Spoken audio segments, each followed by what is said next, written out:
नमस्कार विद्यार्थी मित्र, आज आपण आपल्या 11वी सायन्सच्या युनिट सायन्स मेजरमेंट मधला एक नवीन पाठ बघणार आहे।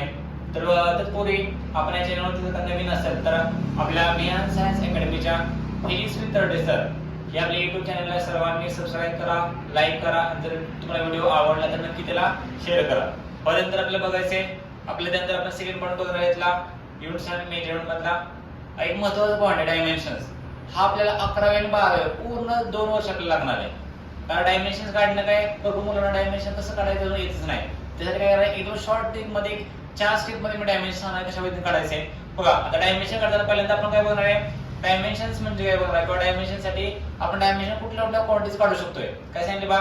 Symbol of the dimension symbol किंवा डायमेन्शनचे वेगळे सिंबल आपण बघणार आहे। फर्स्ट लेंथचा डायमेन्शन सिंबल कॅपिटल L, मासचा कॅपिटल M, देन टाइमचा कॅपिटल T, टेम्परेचरचा K, देन इलेक्ट्रिक करंटचा एंपियर I, देन आपल्याला बघायचे बा dimension is the power of the fundamental units of one unit of the derived physical quantity.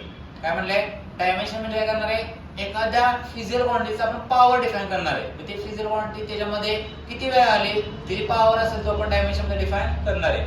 त्यानंतर आपल्याला सांगितले ल्युमिनस इंटेन्सिटी येतो खालच्या जो क्वांटिटीचा आपण डायमेन्शन मध्ये मॅक्सिमम वापर करत नाही। इल्युमिनस इंटेन्सिटीचा सिंबल CD असेल आणि त्यानंतर अमाउंट ऑफ सबस्टन्सचा मोल असेल। त्यानंतर आपल्याला पुढे बघायचे डायमेन्शनल फॉर्म्युला। आता डायमेन्शनल फॉर्म्युला आपण डिफाइन करतो काय सांगितलं आपल्याला बा, it is the expression of the one unit of the derived physical quantity. पण डायमेन्शनल फॉर्म्युला म्हणजे काय सांगितलं एक एक्सप्रेशन आहे, आपण तो एक्सप्रेशनच्या फॉर्म मध्ये आपण डिफाइन करणार आहे। त्यामुळे काय सांगितलंय डिराइव्ड फिजिकल क्वांटिटी आपण ते घेणार आहे। ते आपल्याला पुढे म्हटलंय dimensional formula of the physical quantity आपल्याला काढायची बा। एक क्वांटिटी दिली आपल्याला P, आता एक्झाम्पल घेऊया आपण P ही क्वांटिटी आहे, त्या क्वांटिटीचं मला डायमेन्शन काढायचं आहे, तिथं मला डायमेन्शन सिंबल मला काढायचं आहे। कसं काढलं त्यामध्ये P क्वांटिटी घेतली त्यामध्ये MLT, M म्हणजे मास, M is the dimensional symbol of the mass, then L is the dimensional symbol of the length, T is the dimensional symbol of the time। केलं मास, लेंथ आणि टाइम आपण त्याच्यामध्ये define करतोय। तर बदलला गेला XYZ ना 3 लेटर ने काय केलं त्यामध्ये नोटीस केला। त्यानंतर आपल्याला म्हटले वेर X Y and Z are the dimension of the fundamental quantities, X is the dimension of the M, Y is the dimension of the L, Z is the dimension of the T। हे 3 dimensions काय केले आपण X Y Z ने आपण consider केले बघा। त्यानंतर आपल्याला पुढे बघायचे how you determine the dimensions of a speed। आता वेगवेगळ्या स्टेप 4 स्टेप आपण बघणार आहे एकदम शॉर्टली। डायमेन्शन नक्की कसं काढायचं तर डायमेन्शन काढण्यासाठी ते मेन 4 स्टेप्स आहेत। पहिले स्पीड ही क्वांटिटी आहे, स्पीड या क्वांटिटीचं आपल्याला डायमेन्शन काढायचं आहे। काय म्हणलं आपल्याला पहिली स्टेप काय करणार, आपल्याला कोणत्याही क्वांटिटीचं आपल्याला डायमेन्शन काढायचं असेल तर आपल्याला त्या क्वांटिटीचा फॉर्म्युला माहित पाहिजे। जर आपल्याला त्या क्वांटिटीचा फॉर्म्युला माहित असेल तर आपल्याला डायमेन्शन इझिली काढता येईल। मग पहिली स्टेप कोणती आपली फॉर्म्युला, आपण पहिल्यांदा फॉर्म्युला लक्षात ठेवायचं किंवा फॉर्म्युला पहिल्यांदा लिहायचं आहे। ते आपल्याला सेकंड सांगितले बा, सेकंड स्टेप मध्ये आपल्याला सांगितलंय पहिल्याला फॉर्म्युला झाल्यानंतर ना ती क्वांटिटी कोणत्या फिजिकल क्वांटिटीच्या रिलेटेड आहे ती क्वांटिटी आपल्याला लक्षात घ्यायचं आहे। म्हणजे स्पीड डिस्टन्स म्हणजे काय सांगितलंय, डिस्टन्स कोणाच्या रिलेटेड आहे, सेकंड फंडामेंटल मध्ये लेंथ सोबत। लेंथ म्हणजे डिस्टन्स आपण काय करणार ते लेंथच्या रिलेटेड आहे। मग काय येतं L चा, लेंथचा डायमेन्शन सिंबल कोणता L, कॅपिटल L। बाकी M आहे त्याच्यामध्ये मास आहे का नाही, मग M0, टाइम आहे का नाही, टाइम 0, मग LS1 आला। देन पुढे सेकंड कोणती क्वांटिटी टाइम, टाइम कोणत्या फिजिकल सोबत रिलेटेड बघायचंय, टाइम कोणासोबत रिलेटेड आहे जे सेव्हर फिजिकल क्वांटिटी त्यामध्ये टाइम येते मग काय म्हणतात T1 आलं काय M0, LS0, T1। बघा त्यानंतर 3 नंबर स्टेप कोणती आपल्याला जी क्वांटिटी त्यांचं काय केलं आपण त्यामध्ये सिम्प्लिफिकेशन केले। सिम्प्लिफिकेशन मध्ये आपल्याला काय होते सांगणार आहे M0 त्याच्या पुढे म्हणलंय L1 आला। त्यानंतर ना T बेस मध्ये ज्यावेळेस क्वांटिटी मध्ये बेसला असते T1 ती वर केलं काय भेटते T1। मग काय भेटलं आपल्याला M0 L1 T1। अशा पद्धतीने येईल आपण सिम्पली 3 मेथड मध्ये 3 स्टेप्स मध्ये आपण याला डायमेन्शन काढलं। कसं करणार सांगा, कोणत्याही क्वांटिटीचं आपल्याला डायमेन्शन काढायचं असेल तर पहिल्यांदा फॉर्म्युला माहित पाहिजे, ही झाली पहिली स्टेप। फॉर्म्युला भेटला त्यानंतर काय करणार आहे, तो फॉर्म्युला कोणत्या फिजिकल क्वांटिटीच्या रिलेटेड आहे ती क्वांटिटी आपल्याला शोधायची। म्हणजे काय बघितलं आपण डिस्टन्स कोणाच्या रिलेटेड आहे, डिस्टन्स लेंथ या फिजिकल क्वांटिटीच्या रिलेटेड आहे। मग लेंथचा डायमेन्शन सिंबल लिहिला आपण L लिहिला, मग L ची पॉवर 1 आली। त्यानंतर पुढे सेकंड मध्ये टाइम हे 7 फिजिकल मध्ये आहे का तर आहे, टाइमचं काय सांगितलं डायमेन्शनल सिम्बॉल टी आणि टी रेस टू काय आलं 1 आलं. आता काय टाइम काय खाली डिनॉमिनेटरला वरती गेल्यानंतर काय टी रेस टू मायनस 1 आलं. म्हणजे अशा पद्धतीने आपल्याला m0 l1 t raise to minus 1 अशा पद्धतीने आपण डायमेन्शन काढलं. कोणत्याही क्वांटिटीचं आपण डायमेन्शन काढू शकतोय. बघा त्यानंतर आपल्याला सेकंड बघायचंय. आता दुसरं डायमेन्शन काढतोय आपण टेम्परेचर ग्रेडियंट. टेम्परेचर ग्रेडियंट ही क्वांटिटी दिली आपल्याला, ती आपल्याला डायमेन्शन काढायची. पहिली स्टेप काय ना सांगणार आहे नेहमीप्रमाणे आपला पहिली स्टेप फॉर्म्युला काय असतो. टेम्परेचर ग्रेडियंट म्हणजे टेम्परेचर पर डिस्टन्स, टेम्परेचर अपॉन डिस्टन्स म्हणजे काय भेटतो आपल्याला टेम्परेचर ग्रेडियंट. त्याला पुढे म्हणले स्टेप्स 2. स्टेप 2 मध्ये काय करणार ती क्वांटिटी कोणत्या फिजिकल क्वांटिटी रिलेटेड आहे आपल्याला बघायचंय. मग मला सांगा टेम्परेचर ग्रेडियंट टेम्परेचर कोणाच्या रिलेटेड आहे. टेम्परेचर ऑलरेडी फिजिकल मध्ये आहे 70 फंडामेंटल क्वांटिटी त्यामध्ये आहे. डिस्टन्स कोणाच्या रिलेटेड आहे त्यामध्ये 70 फंडामेंटल त्यामध्ये लेंथच्या रिलेटेड आहे. मग पहिल्यांदा काय टी रेस टू काय आलं आपल्याला टेम्परेचर म्हणजे काय टेम्परेचर म्हणजे काय सांगा आपल्याला टी रेस टू 1 आलंय. टेम्परेचरचा डायमेन्शन सिम्बॉल काय असतो के असतोय. त्यानंतर डिस्टन्स म्हणजे काय सांगितलं लेंथ, लेंथचा डायमेन्शन सिम्बॉल एल. मग काय भेटणार आपल्याला खाली ls/1 भेटणार. बघा वरती काय आला m0 कारण मास कुठे आहे त्याच्यामध्ये नाही, लेंथ आहे त्यामध्ये नाही, टाइम आहे का नाही. k म्हणजे काय टेम्परेचर आहे म्हणजे t/1 आलं. डिनॉमिनेटरला काय डिस्टन्स आहे. डिस्टन्स म्हणजे काय आलं लेंथ.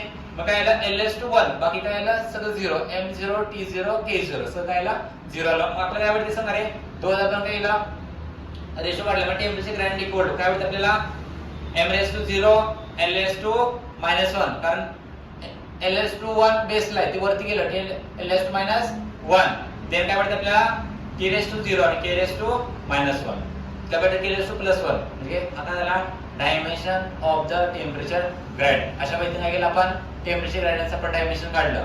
काय केलं सांगा पहिल्यांदा फर्स्ट काय केलं आपण ते फॉर्म्युला लिहिला. फॉर्म्युला लिहिल्यानंतर ते कोणत्या फंडामेंटल क्वांटिटी रिलेटेड आहे ती क्वांटिटी लिहिली त्याचा डायमेन्शन सिम्बॉल लिहिला. त्यानंतर पुढे काय केला त्याला आपण डायमेन्शनच्या फॉर्म मध्ये आपण एक्सप्रेस केलं. लक्षात ठेवायचा डायमेन्शन आपण एक्सप्रेस करता नेहमी स्क्वेअर ब्रॅकेट मध्ये करायचा. सगळे सिम्बॉल काय असतात कॅपिटल. ह्याच्यामध्ये कोणती त्यामध्ये नोटेशन कॉमा वगैरे आपण याच्यामध्ये यूज करायचा नाही. बघा आता बघा डायमेन्शनल इक्वेशन म्हणजे काय. आता आपण डायमेन्शन काढलं. आता डायमेन्शन इक्वेशनच्या फॉर्म मध्ये आपल्याला लिहायचं आहे. तर आपण डायमेन्शन इक्वेशन म्हणजे काय सांगितले बा when a physical quantity is equated. एखादी फिजिकल क्वांटिटी काय आपण इक्वेट केली. When a physical quantity is equated with dimension formula. एखादी फिजिकल क्वांटिटी आपण डायमेन्शन फॉर्म्युला सोबत आपण इक्वेट केली ऑफ काय म्हणजे सेम फिजिकल क्वांटिटी एका सेम क्वांटिटी सोबत then this called the dimensional equation. म्हणजे काय सांगितले एखादी फिजिकल क्वांटिटी दुसऱ्या क्वांटिटी सोबत काय इक्वेट केली किंवा इक्वल दाखवले आपण डायमेन्शनली त्याला म्हणतो आपण डायमेन्शनल इक्वेशन. काय म्हणले त्याला म्हणतो it is a principle of homogeneity of the dimensional formula. त्याला म्हणतो आपण प्रिन्सिपल ऑफ होमोजेनिटी म्हणजे काय सांगितलं एकसारखं दोन्ही पण काय सेम आहे. तर बघा ते आपण एक्झाम्पल मध्ये बघणार आहे. पहा एक कन्सेप्ट आपण इक्वेशन घेतला. इक्वेशन काय म्हणले b is the velocity then b equal to काय सांगितलं u plus at u is initial velocity आणि एक्सेलरेशन इनटू टाइम. आता बघा आपल्याला तिघांचं आपलं डायमेन्शन काढायचे. फर्स्ट आपण LHS म्हणजे b चं आपण काय डायमेन्शन काढणार आहे. b चा फॉर्म्युला काय डायमेन्शनच्या स्टेप्स पहिल्यांदा काय सांगितले मी डायमेन्शन काढताना आपल्याला त्याचं काय पाहिजे पहिल्यांदा फॉर्म्युला माहित पाहिजे.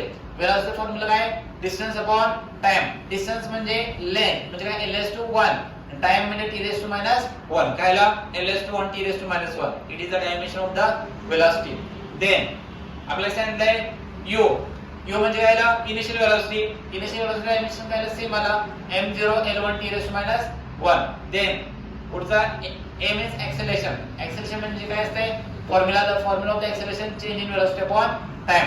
वेलोसिटी अपॉन टाइम मग टाइमचा काय आला स्क्वेअर आला म्हणजे काय आला ls/1 t/-2 then dimension of the t चं डायमेन्शन काय सांगा त्यामध्ये m आहे कुठं नाही पण काय भेटणार t/1 मग काय भेटणार t/1 भेटलं. म्हणजे काय सांगितलं आपण इथं पण दाखवलं काय भेटतं दोन्ही पण डायमेन्शनली इक्वल आहे. LHS इक्वल टू RHS काय भेटतं आपल्याला LHS इक्वल टू RHS भेटणार आहे.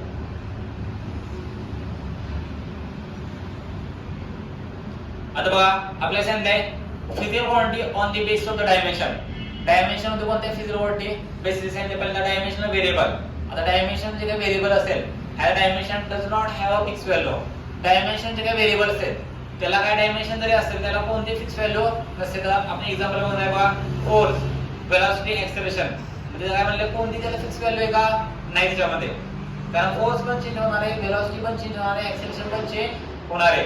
तिने आपल्याला सांगितले बा डायमेन्शनल व्हेरिएबल आपल्याला सेकंड बघायचे. आता डायमेन्शन व्हेरिएबल सांगितले हॅज नो डायमेन्शन. देन आपल्याला सांगितले मग बघा does not have a fix value. त्यामुळे कोणती फिक्स व्हॅल्यू का नाही. तर एक्झाम्पल बघा, एक्झाम्पल बघितल्यानंतर आपल्याला क्लिअर होईल. काय सांगितलं एक्झाम्पल मध्ये बघा रिफ्रॅक्टिव्ह इंडेक्स. रिफ्रॅक्टिव्ह इंडेक्सचं डायमेन्शन काढू शकतो आपण, नाही काढू शकत. त्यानंतर प्लेन अँगल काढू शकतो आपण, नाही काढू शकत. तर काय म्हणलं 4 categories of the physical quantity. त्या फिजिकल क्वांटिटीचे 4 कॅटेगरी आपल्याला सांगितले. पहिला सांगितलं डायमेन्शनल कॉन्स्टंट. फर्स्ट म्हणलंय डायमेन्शनल कॉन्स्टंट. तर डायमेन्शन एखादा कॉन्स्टंट असेल ते डायमेन्शन काढू शकतो आपण. ह्याचा डायमेन्शन जर काही डायमेन्शन असणार आहे, पण काय म्हणले has a fix value. Value काय असणार, फिक्स असणार. कारण कॉन्स्टंट म्हणले, कॉन्स्टंट म्हणजे काय सांगितले त्याची होणार आहे का, नाही होणार. किती आले, फिक्स व्हॅल्यू. त्याचं डायमेन्शन असणार आहे, पण काय सांगितले फिक्स असणार आहे. आता एक्झाम्पल घेऊया आपण ग्रॅव्हिटेशनल कॉन्स्टंट. जीची व्हॅल्यू काय सांगितले कॉन्स्टंट आहे, आपण त्या डायमेन्शन काढू शकतोय. पुढे गॅस कॉन्स्टंट आपण काढू शकतो. प्लॅंक कॉन्स्टंट डायमेन्शन काढू शकतोय, पण ते चेंज होणार आहे का, नाही होणार. न्यूमेरिकल व्हॅल्यू चेंज होत नाही. देन प्लॅंक कॉन्स्टंट चेंज होते का, नाही होत. तर आपल्याला पुढे बघायचंय डायमेन्शन लेस क्वांटिटी. काय अशा क्वांटिटीच्या डायमेन्शनच नाही. त्यामुळे काय सांगितलं आपल्याला has no dimension. Dimensionless dimension आहे का, नाही. ते आपल्याला सांगितलंय हॅज अ फिक्स व्हॅल्यू, पण त्याला फिक्स व्हॅल्यू असणार आहे. डायमेन्शन नसलं तर त्याला काय सांगितलं काहीतरी फिक्स व्हॅल्यू असणार. एक्झाम्पल बघा, आपल्याला एक आपण कॉन्स्टंट नंबर कन्सिडर केला 1 2 3 किंवा कोणताही नंबर आपण कन्सिडर केला, त्या नंबरला डायमेन्शन आहे का, नाही. पण त्या नंबरला काहीतरी व्हॅल्यू आहे. मग काय म्हणले हॅज काय म्हणले नंबर आहे, त्या नंबरला डायमेन्शन नाही, पण त्याला काहीतरी फिक्स व्हॅल्यू आहे. बघा आता फर्स्ट एमसीक्यू त्यावरती युनिट लेस क्वांटिटी. एखादी क्वांटिटी युनिट लेस आहे. Option A always a number, त्याला युनिट नाही तर ती नंबर असणार का. Option B has may be physical constant without dimensions. Option C has no dimension. काय असणार सांगा रे, ऑप्शन कोणता, डी बरोबर आहे. एखादी क्वांटिटी त्याला युनिटच नाही. सपोज आपण नंबर किंवा काय 12 हा नंबर घेतलाय. 12 या नंबरला 12 इज काय ऑलवेज नंबर, 12 हा नंबर आहे. म्हणजे ऑप्शन ए करेक्ट आला. Option B may be a physical constant without dimension. 12 हा कोणताही फिजिकल कॉन्स्टंट असू शकतो. त्याने पुढे म्हटलंय has no dimension. 12 चं डायमेन्शन काढता येईल का, नाही. म्हणजे option D all of the above काय are correct. Second, which of the following is not a dimension less quantity. खाली पे कोणती dimension less quantity नाही. Option A angle, strain, specific gravity आणि डेन्सिटी. मला सांगा कोणतीच्यामध्ये डेन्सिटी. डेन्सिटी काय म्हणले dimension लेस quantity आहे. त्यानंतर म्हणले if the dimension formula for a physical quantity is m1. एक आपण डायमेन्शन फॉर्म्युला काढला एका क्वांटिटीचा, तो किती आपल्याला भेटलाय m⁻⁴ l⁻², t⁻⁻². देन म्हणलंय देन फिजिकल क्वांटिटीज. तर ती क्वांटिटी कोणती, आपल्या डायमेन्शनचा फॉर्म्युला दिलाय आणि ती क्वांटिटी कोणती ती आपल्याला काढायची. ऑप्शन ए म्हणले टॉर्क, ऑप्शन बी म्हणले इम्पल्स, ऑप्शन सी म्हणले फोर्स, ऑप्शन डी म्हणले आपल्याला फोर्स पर युनिट एरिया. आपल्याला काय नाही सांगायच्या मध्ये एखाद्या क्वांटिटीचं आपण टॉर्कचं डायमेन्शन काढलं तर आपल्याला काय भेटते, टॉर्कचं डायमेन्शन भेटते आपल्याला m⁻⁴ l⁻², t⁻². बघा आता काय म्हणले त्यामध्ये अशा काय फिजिकल क्वांटिटी ज्यांचं काय म्हणले हॅविंग द सेम डायमेन्शन. तर काय अशा क्वांटिटी ज्यांचं डायमेन्शन काय सांगितलं आपल्याला सेम आहे. त्या क्वांटिटी कोणत्या बघा, आपण वेगवेगळ्या क्वांटिटी बघणार आहे. बघा डिस्टन्स असेल, डिस्टन्सचं डायमेन्शन सेम आहे. डिस्प्लेसमेंटचं पण डायमेन्शन सेम आहे. Radius, light year, wavelength, radius of the gyration, या सगळ्यांचं डायमेन्शन काय सेम आहे. कोणतं डायमेन्शन आहे, कॅपिटल एल म्हणजे l⁻⁴. सेम क्वांटिटी बघा, स्पीड असेल, वेलोसिटी असेल, वेलोसिटी ऑफ द लाईट, या सगळ्यांचं डायमेन्शन काय इक्वल आहे. डायमेन्शन काय l t⁻⁴. त्यानंतर पुढं acceleration due to gravity, intensity of the gravitational field, centripetal acceleration, सगळ्यांचं काय डायमेन्शन आहे l t⁻². त्यानंतर बघा impulse, change in the momentum, dimension काय m⁻⁴ l⁻⁴ t⁻⁴. Then force, weight, tension, thrust, सगळ्यांचं डायमेन्शन काय सांगितलं आपल्याला m1 l1 t⁻². बर तर वर्क असेल, एनर्जी असेल. आता बघ ह्या आपल्याला सीडी ला आपल्याला किंवा सीडी ला अशा प्रकार क्वेश्चन असतात. म्हणजे which of the following is काय म्हणले सेम डायमेन्शन, तुम्हाला क्वांटिटी दिली आहे आणि खाली बी कोणती त्यामध्ये डायमेन्शन क्वांटिटी सेम आहे ते आपल्याला काढायचे. मग आपल्याला वर्क दिलं, वर्कचा डायमेन्शन सेम आहे. Work, energy, movement of the force, torque, movement of the couple, सगळ्यांचं डायमेन्शन काय इक्वल आहे. डायमेन्शन किती m⁻⁴ l⁻², t⁻². त्यानंतर म्हणले फोर्स कॉन्स्टंट, एखादा फोर्स कॉन्स्टंट असेल, त्याचं सर्पेंटेशन असेल, स्प्रिंग कॉन्स्टंट असेल, एनर्जी पर एरिया असेल सगळ्यांचं डायमेन्शन काय सांगितलं आपल्याला इक्वल सांगितलं. ते डायमेन्शन किती m (t⁻²). देन आपल्याकडे म्हणलं अँग्युलर मोमेंटम. अँग्युलर मोमेंटम असेल, अँग्युलर इंपल्स असेल, तर आपल्या प्लॅंक कॉन्स्टंट सगळ्यांचं डायमेन्शन काय इक्वल आहे. ती डायमेन्शन किती m⁻1 l⁻², t⁻1. देन आपल्याला म्हणलं अँग्युलर वेलोसिटी असेल, त्यानंतर फ्रिक्वेन्सी असेल, वेलोसिटी ग्रेडियंट असेल, डिके कॉन्स्टंट असेल, रेट ऑफ डिसइंटिग्रेशन असेल, सगळ्यांचं डायमेन्शन काय टाइमच्या फॉर्म मध्ये का टीच्या फॉर्म मध्ये म्हणजे t⁻1. त्यानंतर स्ट्रेस असेल, त्यानंतर प्रेशर असेल, मॉड्युलस ऑफ इलास्टिसिटी असेल, डायमेन्शन किती m⁻1 l⁻1 t⁻2. बघा आता बघा कसं सांगितले वेगवेगळे क्वांटिटी सांगितले. अँग्युलर मोमेंटम असेल, प्लॅंक कॉन्स्टंट असेल, ह्या काय म्हणले same dimensional formula. Angular momentum असेल किंवा प्लॅंक कॉन्स्टंट आहे सगळ्यांचा डायमेन्शनल फॉर्म्युला काय सेम किती m⁻1 l⁻2 t⁻1. Electric field असेल किंवा पोटेन्शियल ग्रेडियंट असेल यांचं पण डायमेन्शन काय इक्वल आहे किती m⁻1 l⁻1 t⁻3 a⁻1. पुढे सरफेस टेन्शन असेल, सरफेस एनर्जी असेल, फोर्स ग्रेडियंट असेल, स्पिन कॉन्स्टंट असेल, सगळ्यांचं डायमेन्शन काय सेम m⁻1 l⁻0 t⁻2. बघा ऍक्सेलरेशन असेल, त्याचं ग्रॅव्हिटेशनल फील्ड असेल, ग्रॅव्हिटेशनल फील्ड इंटेन्सिटी असेल, त्याचं पण डायमेन्शन काय इक्वल आहे.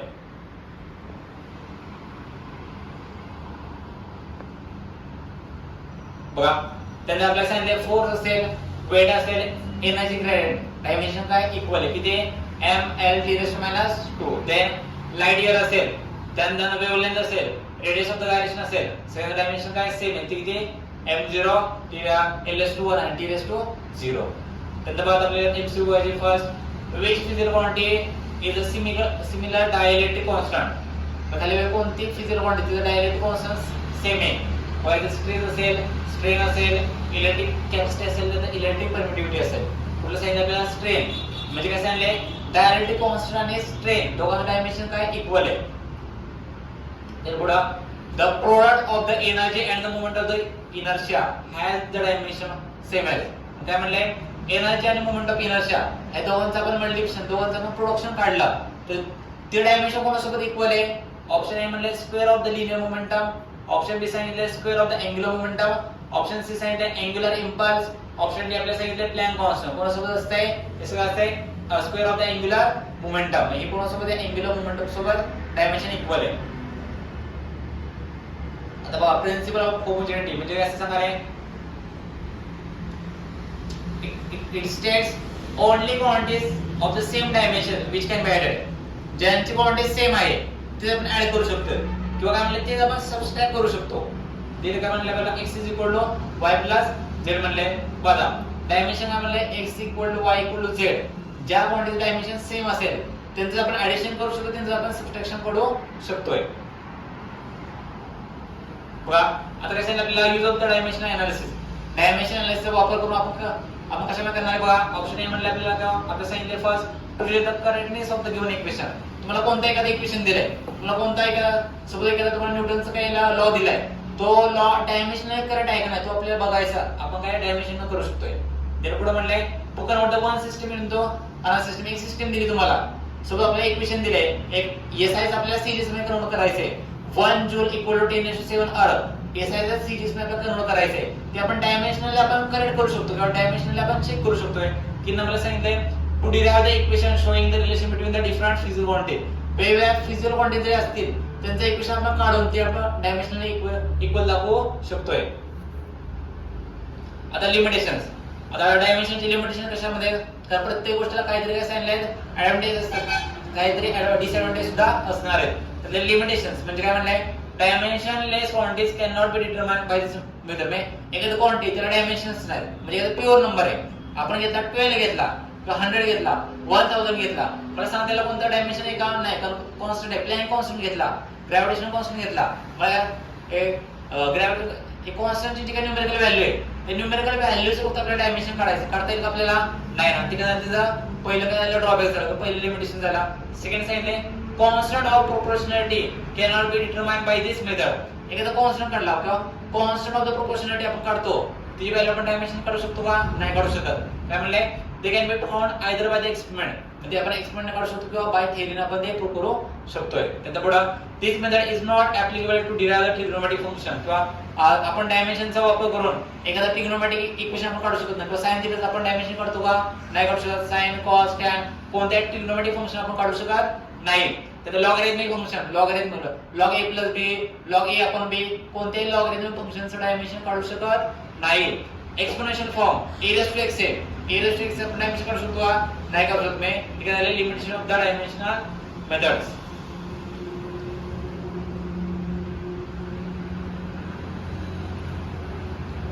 बस एवढंच.